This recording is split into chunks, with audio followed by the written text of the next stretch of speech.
Income tax की गणना कैसे करें, इस वीडियो का इंतजार काफ़ी सारे व्यूवर्स को था, क्योंकि जैसे कि आपको पता है कि वीडियो के माध्यम से प्रतिवर्ष टैक्स कैलकुलेशन के लिए एक एक्सेल सीट आपको प्रोवाइड की जाती है, जो कि मेरे बड़े भाई आदरणीय अविनाश ठाकरे जी हमें उपलब्ध कराते हैं। और इस एक्सेल सीट से हम बहुत ही आसानी से और त्रुटि रहित अपने टैक्स का कैलकुलेशन कर सकते हैं। तो टैक्स की गणना कैसे करना है इस संबंध में हम समझेंगे, और जो एक्सेल सीट है इस विषय में भी हम चर्चा करेंगे। सबसे पहले हम समझ लेते हैं, जैसे टैक्स कैलकुलेशन इस सत्र भी दोनों ही रिजीम ओपन है। आप किसी भी टैक्स रिजीम से अपने टैक्स का कैलकुलेशन कर सकते हैं, ओल्ड टैक्स रिजीम या फिर न्यू टैक्स रिजीम। अब हम बात करें न्यू टैक्स रिजीम की, तो न्यू टैक्स रिजीम में देखने में आपको लग सकता है कि इसमें टैक्स का जो परसेंटेज है वो कम है, लेकिन ऐसा नहीं है कि आपको टैक्स कम लगेगा।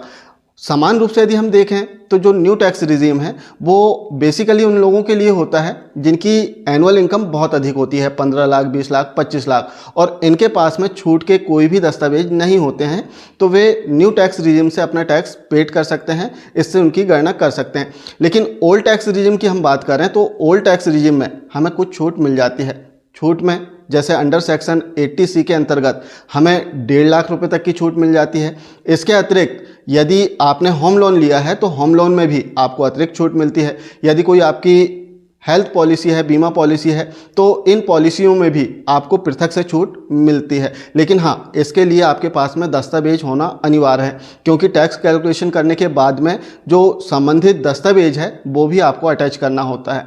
अब एक्सेल सीट की हम बात करें तो एक्सेल सीट में आपको ओल्ड टैक्स रिजीम और न्यू टैक्स रिजीम दोनों ही रिजीम में आपका टैक्स कैलकुलेशन देखने के लिए मिल जाएगा।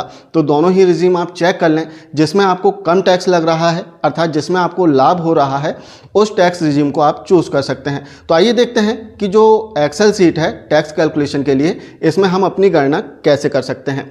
आइए देखते हैं स्क्रीन पर।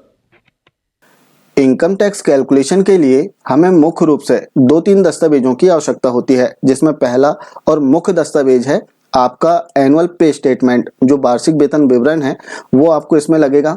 दूसरा, यदि आप ओल्ड टैक्स रिजीम से अपना टैक्स कैलकुलेशन कर रहे हैं और आपके पास में कोई दस्तावेज है, दस्तावेज से तात्पर्य यदि आप विभिन्न सेक्शनों में छूट ले रहे हैं तो उन सेक्शनों से संबंधित जो दस्तावेज हैं, जैसे पॉलिसी हो गया, हेल्थ इंश्योरेंस हो गया, या फिर आपने लोन लिया है तो लोन से संबंधित जो दस्तावेज हैं वो सारी डिटेल, वो सारे दस्तावेज आपको लगेंगे यदि आप ओल्ड टैक्स रिजीम से कैलकुलेशन कर रहे हैं तो।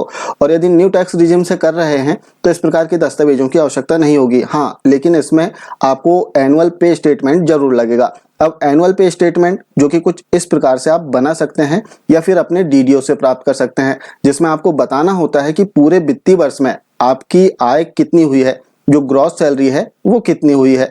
और यदि आप चाहें तो इसे आप स्वयं भी बना सकते हैं। स्वयं इसे बनाने के लिए आपको IFMS पोर्टल पर लॉगिन करना है, और इसका जो HRMIS होम वाला ऑप्शन है, जैसे आप कर्सर इस पर लेकर जाएंगे तो एक सब ऑप्शन आएगा ESS एम्प्लॉय सेल्फ सर्विस, आपको इसे ओपन करना है। ओपन करने के बाद में नेक्स्ट पेज पर आपको एनुअल सैलरी स्टेटमेंट डाउनलोड करने का एक ऑप्शन मिल जाएगा, इसे आपको ओपन कर लेना है। जैसे आप क्लिक करेंगे तो नेक्स्ट पेज पर आपको फाइनेंशियल ईयर जो है वो सिलेक्ट करना है।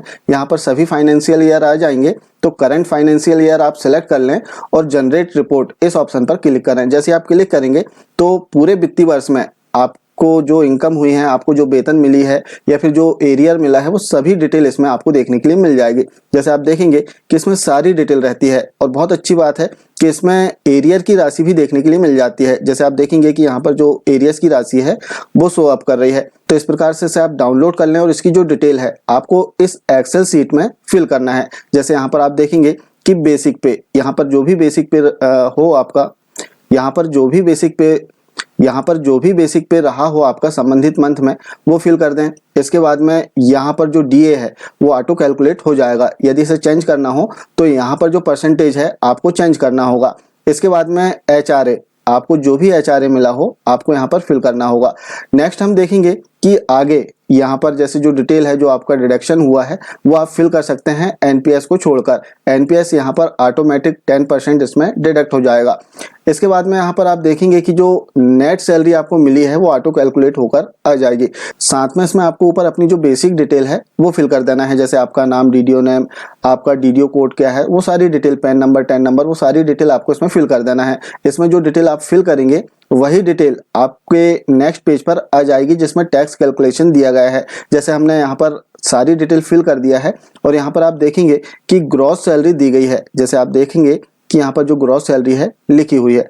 अब जो ग्रॉस सैलरी है वो नेक्स्ट पेज पर जो कैलकुलेशन शीट है इसमें ऑटोमेटिक आ जाएगी। जो हमने डिटेल फिल किया है पे डिटेल वाली सीट में, इस डिटेल से नेक्स्ट सीट में सारी डिटेल आ जाएगी। जैसे आप देखेंगे कि नाम आ गया है और यहाँ पर डेजिग्नेशन आ गया है। हाँ, यहाँ पर आपको स्टेटस जो है वो सिलेक्ट करना होगा कि आप किस प्रकार से कैलकुलेशन करना चाह रहे हैं, नॉर्मल करना चाह रहे हैं, इंडिविजुअल या फिर सीनियर सिटीजन, क्योंकि दोनों के लिए जो कैलकुलेशन है वो अलग अलग होगा। तो हम नॉर्मल, इंडिविजुअल करना चाह रहे हैं तो वो ऑप्शन हमने सेलेक्ट किया है। इसके बाद में आप देखेंगे कि यहाँ पर जो ग्रॉस सैलरी है वो आ चुकी है। आगे इसमें हम देखेंगे, अभी आप देख रहे हैं ओल्ड टैक्स रिजीम में कैलकुलेशन। तो ओल्ड टैक्स रिजीम में जैसे कि आपको पता है कि 50,000 का जो स्टैंडर्ड डिडक्शन है हमें मिल जाता है, तो यहाँ पर 50,000 आपका माइनस हो जाएगा और जो भी अमाउंट आएगा वो यहाँ पर शो अप होगा। इसके बाद में जो आपका प्रोफेशनल टैक्स कटा हो तो यहाँ पर यदि आपने पे डिटेल वाली सीट में फिल किया है तो वो ऑटो कैलकुलेट यहाँ पर हो जाएगा, ऑटोमेटिक आ जाएगा। इसके बाद में आपको करना क्या है, अंडर सेक्शन 80C और जो अन्य सेक्शनों के तहत आप छूट लेते हैं, जैसे यहाँ पर 1,50,000 रुपये की छूट मिलेगी। अब यदि आपके पास में LIC है या फिर जो भी पॉलिसी है वो आप यहाँ पर फिल कर सकते हैं। जैसे मान के चलते हैं हमारे पास में लाइफ इंश्योरेंस प्रीमियम है तो हम यहाँ पर फिल कर देते हैं उसका अमाउंट। तो हमने अमाउंट फिल कर दिया। अब इसके बाद में आप देखेंगे कि यहाँ पर मैक्सिमम जो है 1,50,000 रुपये ही माइनस होगा, इससे ज्यादा इसमें माइनस नहीं हो सकता, क्योंकि इसके लिए नियम दिए गए हैं कि अंडर सेक्शन 80C, 80CCC और 80CCD में आपको 1,50,000 तक की ही छूट मिल सकती है। तो हमने डिटेल फिल कर दिया।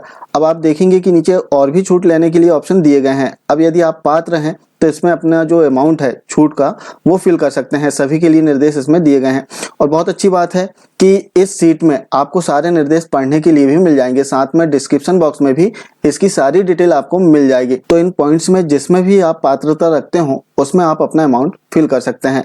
लेकिन ध्यान देने वाली बात है कि यदि आप ओल्ड टैक्स रिजीम से अपना टैक्स कैलकुलेशन कर रहे हैं तो संबंधित दस्तावेज आपके पास में होना जरूरी है। तो इस प्रकार से आप देख सकते हैं कि हमने जो डिटेल है इसमें फिल कर दिया और फिल करने के बाद में नीचे सीट में आप देखेंगे कि जो कैलकुलेशन है वो ऑटो कैलकुलेट इसमें हो जाएगा कि आपको कितना टैक्स लग रहा है या नहीं लग रहा है। तो इस प्रकार से ओल्ड टैक्स रिजीम में यहाँ पर टैक्स कैलकुलेशन हो जाएगा और इसके साइड में आप देखेंगे कि जो न्यू टैक्स रिजीम है इसमें आपको कितना टैक्स लगेगा वो भी यहाँ पर शो अप हो जाएगा। तो इस प्रकार से दोनों टैक्स रिजीम में आप कंपेयर कर सकते हैं कि आपको किसमें लाभ हो रहा है, न्यू टैक्स रिजीम या फिर ओल्ड टैक्स रिजीम। जिसमें आपको कम टैक्स लगे उस टैक्स रिजीम से आप अपना टैक्स कैलकुलेशन कर सकते हैं। तो आशा है टैक्स कैलकुलेशन के संबंध में जो जानकारी है आप समझ पाए होंगे। मिलते हैं कुछ इसी प्रकार की जानकारियों के साथ में नेक्स्ट वीडियो में। तब तक के लिए जय हिंद।